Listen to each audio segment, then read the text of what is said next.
Pray in unity with thousands of other Christian Americans with Heal Our Land. This is a prayer service committed to praying for America and her public servants. When you sign up, you will receive prayers for America and her public servants sent to your email every morning.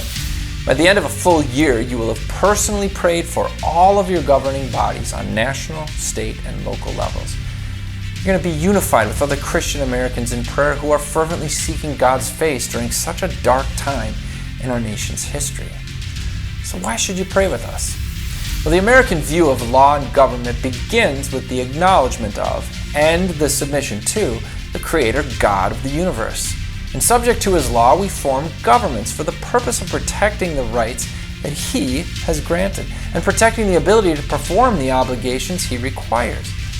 America has a long history of acknowledging and petitioning the Creator of the universe. During the Revolutionary War, soldiers carried Appeal to Heaven flags. In his first inaugural address in April 30th, 1789, George Washington repeatedly talked about God's blessings upon America, saying, "No people can be bound to acknowledge and adore the invisible hand which conducts the affairs of men more than the people of these United States." Since Washington first added the simple prayer, "So help me God," to his inaugural oath, every president since has likewise asked for God's assistance at his inauguration. Since its first meeting in 1774, Congress has opened its sessions with prayer. And since at least the 1820s, the U.S. Supreme Court has opened its court sessions with the prayer of "God save the United States and this honorable court."